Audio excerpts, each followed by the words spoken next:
视频中这位格鲁吉亚美女名叫玛丽，她曾在格鲁吉亚模特大赛中夺得第1名。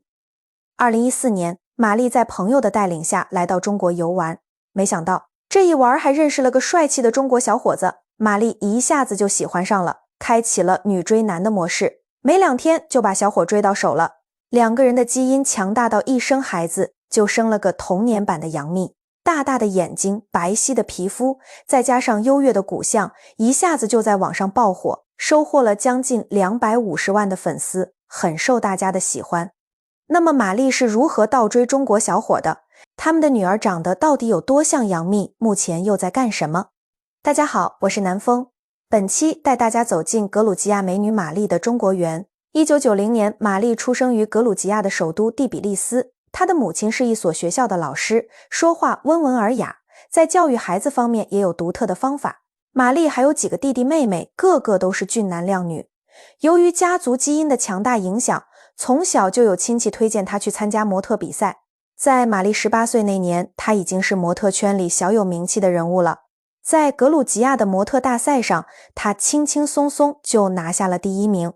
玛丽的奶奶可是个十足的中国迷，因为年轻时候去过一次中国，就再也忘不掉了，总是拉着孙子孙女们讲中国有多好。从小就在玛丽的心中种下了一颗好奇的种子。玛丽总是好奇奶奶口中的中国到底有多么好，再加上自己对中国服饰的喜欢，玛丽再也按捺不住想去中国一探究竟的心了。2014年，玛丽坐上了飞往中国的航班。玛丽和朋友在湖北玩了好几天，因为长得漂亮，走在街上的时候总会收到各种各样的目光，朋友站在一旁都被看得不好意思了。朋友和玛丽开玩笑道，像你这样的美女，追你的人得从中国排到巴黎，要不近水楼台先得月，我给你介绍一个男朋友吧。有天朋友打电话叫玛丽出来吃饭，到了店里，玛丽发现还有一个陌生人，第一眼看过去，这个小伙子显得有点拘束，安安静静地坐在那里，旁人说话时他会笑着温柔回应。玛丽在门口停顿了一会儿，这个中国小伙好像和其他的追求者不太一样，身上有一种中国男人的大气和温柔，一看就是个听老婆话的人。被玛丽看中的这个中国小伙名叫苏华，出生于湖北省仙桃市，还是一名心理老师。他的父母都是普普通通的农民，辛苦了大半辈子供出了苏华这么个大学生。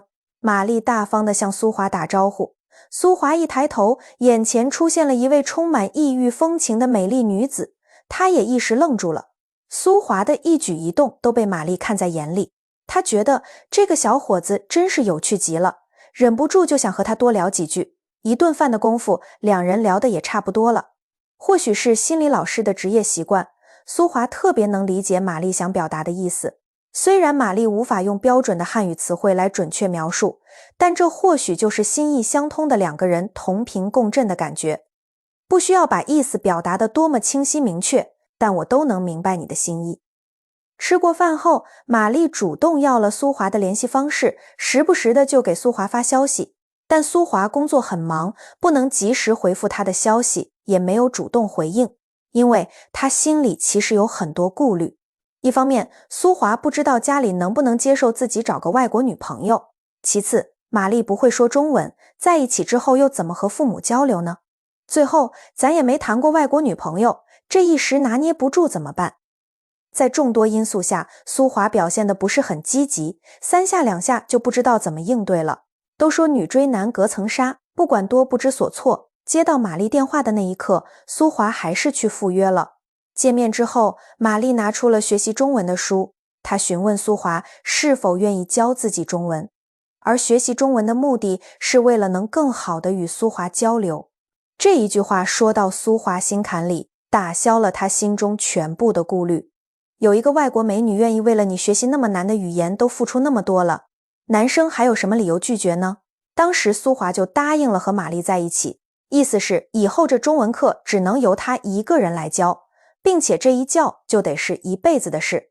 2人确定关系之后，苏华领着玛丽去了不少地方游玩，他俩站在一起，那真是天造地设的一对儿，拍出来的每张照片都够格当杂志封面。特别是玛丽的相貌实在是太高了，惊为天人。苏华心里一直在偷偷寻思，这么俊俏的媳妇儿到底什么时候才能把她娶回家？酝酿了好几天之后，苏华觉得不能再等了，早点娶回家，早点安心。于是他就准备了一个盛大的求婚惊喜。当玛丽出现的那一刻，苏华单膝跪地，说出了那句：玛丽，你愿不愿意嫁给我？玛丽本来就对苏华有好感，她毫不犹豫地答应了苏华的求婚。两人相拥亲吻，给在场的亲朋好友们狠狠喂了一波狗粮。2016年，两人在湖北仙桃举办了一场中式婚礼。婚后不久，玛丽就怀上了身孕。对模特来说，最看重的就是保持身材。玛丽在怀孕期间也特别注重锻炼，所以全身上下只能看到肚子是大的，其他还是很完美。中国婆婆看着玛丽每天怀着孩子还跳来跳去的，心里不免担忧，私下偷偷询问苏华要不要控制一下，别伤着身体和肚子里的孩子。玛丽知道婆婆的担心后，减少了很多运动量，还主动和婆婆交流怀孕期间要注意的问题。婆媳两人处得和母女一样。怀胎10月，苏华每天都关注着玛丽的状态，还经常和丈母娘打视频电话报备情况。因为隔得太远，丈母娘没法直接飞过来，每天都要打电话问问女儿的情况。终于，玛丽到了生产期，被医生推进产房的时候，苏华站在外面一直来回溜达，他的心里比任何人都紧张。现在他就是玛丽全部的依靠，生怕有什么不好的消息。手术灯灭的那一下，苏华第一个冲到了跟前，看着护士怀里那个皱巴巴的小不点儿，他的心瞬间就软成了一滩水。紧接着他就急忙打听玛丽怎么样了，啥时候能推出来见见。等到妻子被推出来的时候，苏华心里那块大石头总算落了地。他立马就给丈母娘拨去了电话。病房里挤满了来看小宝贝的人，大家都好奇玛丽长得那么标致，生下来的孩子会不会超级可爱。一家人坐在一起开玩笑，这小姑娘可千万要像玛丽多一些，要是像苏华就长歪了。玛丽在一旁说，像苏华也挺好的，苏华长得也很帅。苏华给大女儿起名为苏菲亚，既有她的姓，听着还像外国人的名字，两者一结合，各家都满意。苏菲亚越长大是越可爱，完完全全继承了玛丽的大眼睛、长睫毛、白皙的皮肤等优良基因，而且一颦一笑和杨幂有几分相似。2018年8月，苏华将记录苏菲亚在车上跳舞的视频发在了网上，瞬间就获得了1万多的点赞，评论区里全都在讨论，这不就是杨幂小时候的样子吗？因为长相和杨幂特别像，苏菲亚一下子就在网络上火了起来。网友们这才看到了苏华幸福的生活，不仅娶到了这么漂亮的媳妇儿，还有这么可爱的女儿。网友们纷纷催着更新内容，苏菲亚的视频和照片确实很美，让人忍不住多看几眼。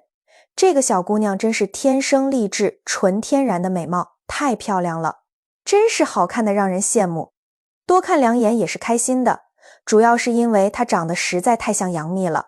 还有不少网友直接把杨幂和苏菲亚的照片放在一起对比，简直有8分相似，眉眼之间就是一个缩小版的杨幂。但反观玛丽的颜值，能生出这么漂亮的姑娘也情有可原。还有网友催他们赶紧再生一个，说这么好的基因可别浪费了。这一催还真就催出好消息了，玛丽成功怀上了第2个宝宝，而且又是个漂亮的小姑娘。时间来到2018年，玛丽的2女儿平安出生了。苏华给2女儿取了个好听的名字，叫苏丽娜。苏丽娜和姐姐苏菲亚长得可太不一样了，性格也是完全不同。姐姐苏菲亚走的是温婉淑女风，而苏丽娜的性格则更为活泼开朗，行事风格也颇有几分男孩般的爽朗。待到苏丽娜年纪稍长一些之后，苏华便带着母女2人返回了格鲁吉亚。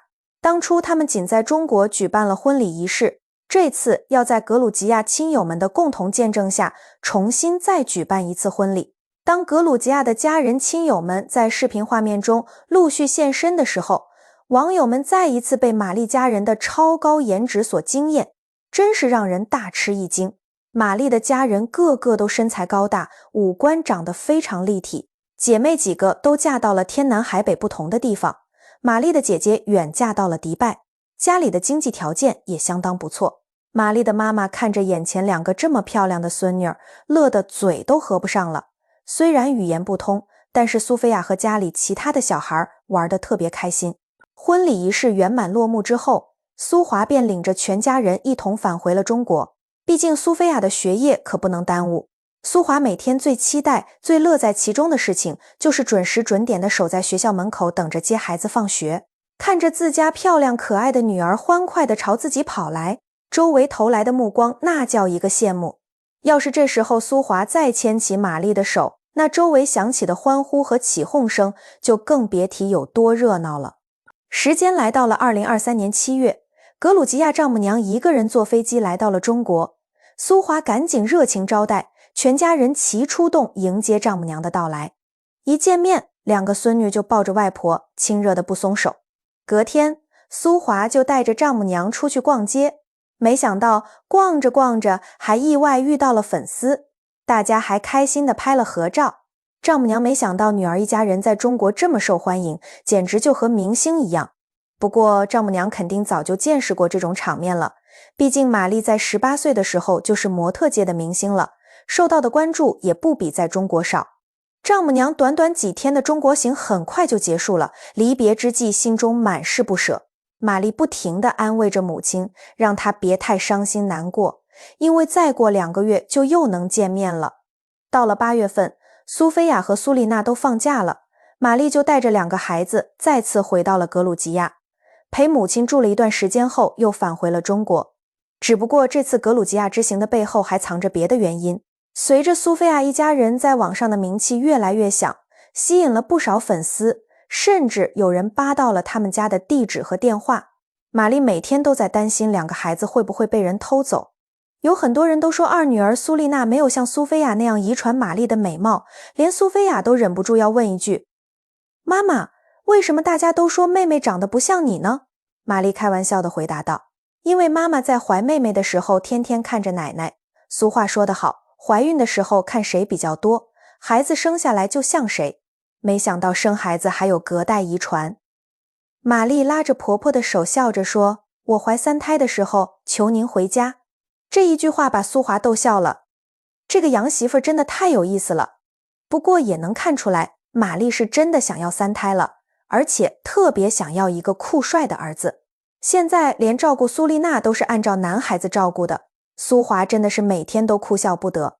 玛丽和苏华算得上是网络上颜值高的跨国家庭，但大家喜欢的不仅仅是玛丽的漂亮，还有玛丽身上的那份对中国的爱。说完玛丽和苏华的爱情故事，格鲁吉亚这个国家大家可能不太了解，我再给大家简单介绍一下这个盛产美女的国家。格鲁吉亚被誉为高加索明珠，这里是亚欧文明交融的十字路口，也是世界公认的葡萄酒发源地之一。虽然它地处亚洲，但却有着浓郁的欧洲风情。这里有许多行将报废的古董车，兼具欧亚风情的高加索美女，以及比矿泉水还便宜的葡萄酒。首先我们从地理位置上看，格鲁吉亚位于南高加索中西部，北接俄罗斯，东南和南部分别与阿塞拜疆和亚美尼亚相邻，其西滨黑海，西南与土耳其接壤。它的国土总面积为 6.97 万平方公里，大部分为山地和丘陵，总人口大约390万，以格鲁吉亚族为主。这格鲁吉亚族属于欧罗巴人种，也就是我们常说的白种人中的高加索类型。从外貌特征来看，他们的皮肤白皙，面部轮廓的立体感很强，普遍具有高鼻梁和深眼窝的特点，既有亚洲的柔和，也有欧洲的立体。所以在格鲁吉亚的街头，常常能看到许多兼具欧亚风情的高加索美女。格鲁吉亚的首都第比利斯坐落于库拉河畔，银色的和平桥横跨两岸，串联起老城与新城。城中地标林立，汇演木偶剧的木偶钟楼，金顶屹立的圣三一主座教堂，以及山顶守护城市的格鲁吉亚之母的女神雕像，让这座城市充满了故事感与视觉魅力。如果你来到格鲁吉亚，你会发现这里的人们生活节奏很慢，无论男女老少，脸上都透着一股气定神闲的松弛感。但有趣的是，格鲁吉亚人其实并不算富裕，他们的人均月收入大约在2000人民币左右，这个数字在很多国家都属于中低收入水平。那这份惬意究竟从何而来呢？其实很大程度上要归功于当地相对较低的物价水平。据说在格鲁吉亚的许多地方，10万人民币便能买一套公寓楼，在街边吃一顿地道的特色餐也只需10元，甚至普通的葡萄酒卖得比矿泉水还便宜。这样的物价让当地人有限的收入也能过得从容不迫，从而有更多的时间和心情去享受生活本身。在格鲁吉亚还有一个比较有趣的事，那就是这里的二手车非常多，大部分都是欧美或者日本淘汰掉的。这里的车辆没有报废年限一说，只要车子能发动，你就可以一直开。所以在格鲁吉亚，你会看到许多行将报废的古董车依旧奔跑在路上。从经济方面来说，格鲁吉亚的整体经济实力并不强劲，农业与旅游业是它的2大核心支柱产业。作为公认的世界葡萄酒发源地之一，格鲁吉亚的葡萄酒产业底蕴深厚，数千年的酿酒历史孕育了独特的陶罐酿酒技艺。优质的葡萄酒不仅畅销海外，更成为吸引游客探访的重要名片。与此同时，博彩业在格鲁吉亚也占据着重要地位。黑海沿岸的巴统市便是这一产业的核心聚集地，素有黑海拉斯维加斯的美誉。当地将博彩业与旅游业深度融合，凭借丰富的娱乐设施与滨海风光，吸引了全球大量游客前来，既为旅游业注入了活力，也带动了其他相关产业发展，成为拉动格鲁吉亚经济增长的关键力量。格鲁吉亚的标签有很多，上帝后花园、斯大林故乡以及红酒发源地等等。但只有你真正踏上这片土地后，才能感受到它独一无二的魅力。它是高加索山脉的皑皑白雪与黑海湛蓝海岸的铜矿，是中世纪古堡在葡萄园中静静屹立的画面，也是热气球升空时俯瞰到的扑向远方的绿色地毯。这里有几千年陶罐红酒的醇厚滋味，也有刻在骨子里的松弛生活。所以格鲁吉亚其实很难用一个词来定义，它生在亚洲的土地上，却有着欧洲的灵魂。